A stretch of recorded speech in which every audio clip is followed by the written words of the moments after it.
quelques jours des demi-finales de la Coupe du Monde 2026, un constat saute aux yeux.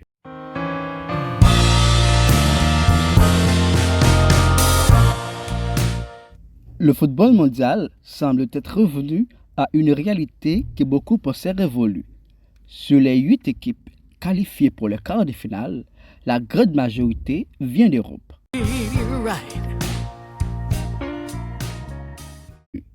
Sur les 8 équipes qualifiées pour le quart de finale, la grande majorité vient d'Europe.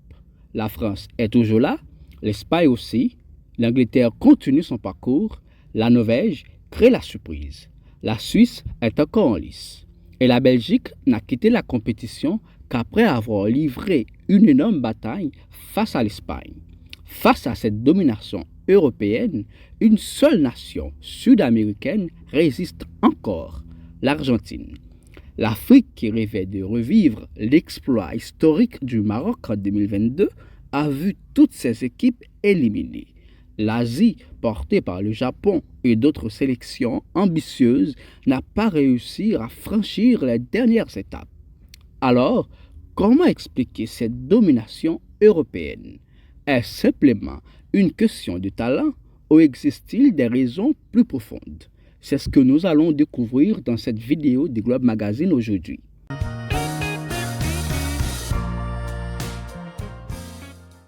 Dans cette vidéo, nous allons évoquer 3 raisons pour lesquelles l'Europe domine le football mondial. Mais d'abord, regardons la réalité brute des chiffres. 48 équipes qualifiées pour ce tournoi, un record historique. Mais comment ces équipes sont-elles réparties? Pour le continent européen, ce sont 16 équipes qui sont qualifiées directes. Ces 16 équipes représentent un tiers du tournoi entier. Pour le continent africain, 9 équipes, malgré certaines nations qualifiables. Pour l'Asie, 8 équipes qualifiées, sur un continent de 4 milliards d'habitants. En Amérique du Sud, ce sont 6 équipes qualifiées, juste 6 équipes. Mais voici ce qui est encore plus frappant. Sur ces 6 équipes sud-américaines représentant à cette Coupe du Monde 2026, une seule nation domine vraiment l'Amérique du Sud, l'Argentine. Pour les autres équipes comme le Brésil, l'Uruguay, l'Équateur, la Colombie, le Paraguay, ces équipes sont déjà éliminées. Mais c'est l'Argentine qui porte l'étendard d'un continent entier.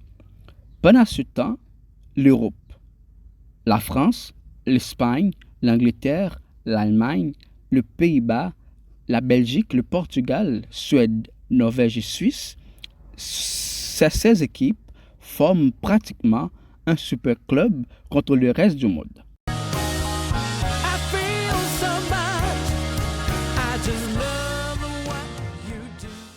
La première raison est économique brutale. Et pourquoi? La réponse est économique, crue, incontournable vers l'argent. Le football européen génère 30 milliards d'euros par an. Les clubs de première division européenne seulement. Une seule ligue, la première ligue par exemple, génère 7,4 milliards d'euros. Un club médian en première ligue reçoit 169 millions d'euros en droits télévisés. Un seul club, une seule saison. En Amérique du Sud par exemple, le Brésil, le champion économique du football sud-américain, ces clubs dépensent environ 2 milliards d'euros pour les salaires et les développements. 2 milliards pour tout le football brésilien. Flamengo, l'un des clubs brésiliens, par exemple, 212 millions d'euros de valeur marchande pour ce club. Palmeiras, un autre géant club brésilien, dépense 209 millions. C'est moins qu'un club anglais de milieu de tableau.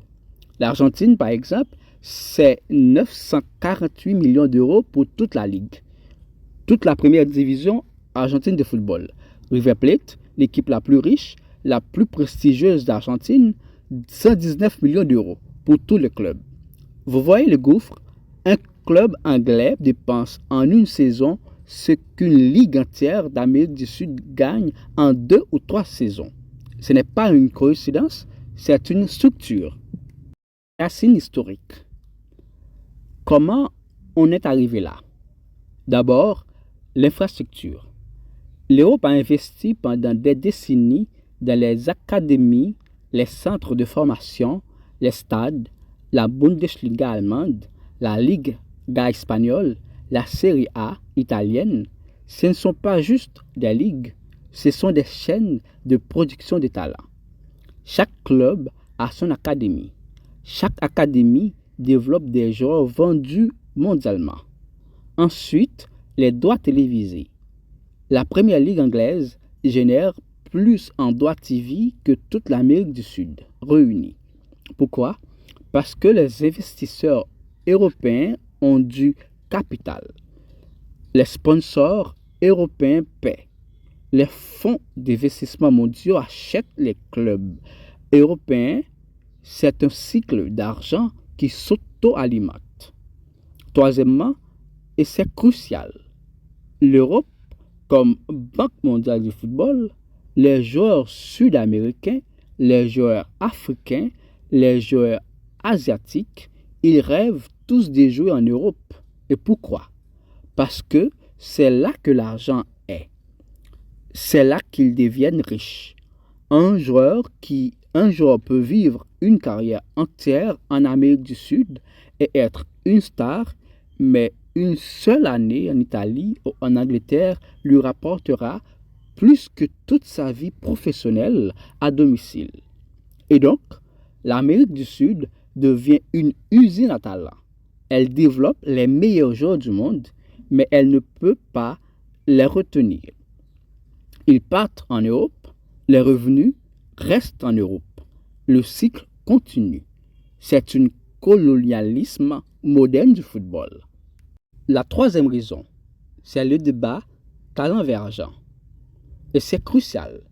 L'argent ne gagne pas toujours les matchs. L'Europe a la profondeur.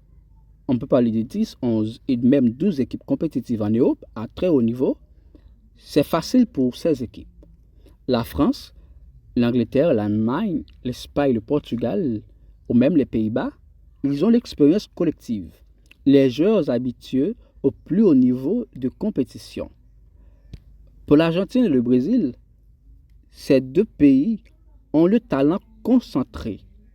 Messi est parti, mais l'Argentine a d'autres étoiles. Le Brésil a toujours ses génies. Quand ça clique, c'est dévastateur. Une harmonie que tu ne peux pas acheter avec de l'argent. L'Argentine, actuellement en quart de finale, jouera aujourd'hui contre la Suisse, est la preuve que le talent peut rivaliser. Pas avec la profondeur européenne, l'Europe gagnera probablement, statistiquement, mais avec de l'audace, de l'unité et une qualité exceptionnelle.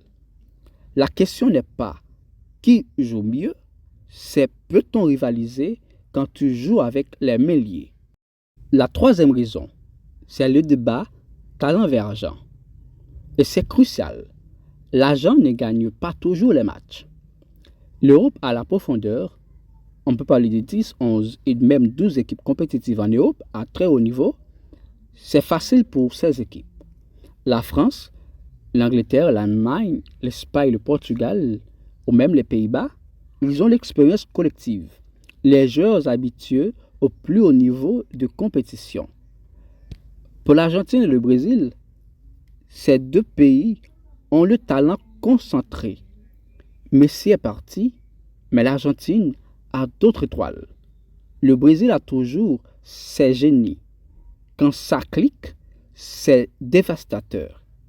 Une harmonie que tu ne peux pas acheter avec de l'argent. L'Argentine, actuellement en quart de finale, jouera aujourd'hui contre la Suisse, est la preuve que le talent peut rivaliser. Pas avec la profondeur européenne, l'Europe gagnera probablement, statistiquement, mais avec de l'audace, de l'unité et une qualité exceptionnelle. La question n'est pas qui joue mieux, c'est peut-on rivaliser quand tu joues avec les mains liées.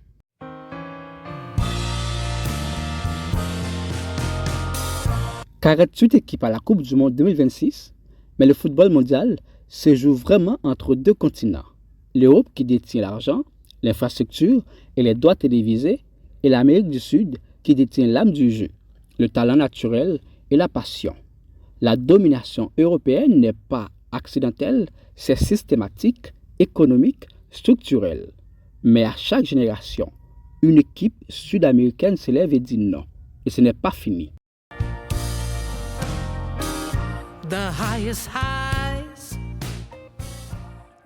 N'oubliez pas d'abonner avec Globe Magazine, de liker la vidéo et de la partager avec un proche. À bientôt sur Globe Magazine. Can't get enough.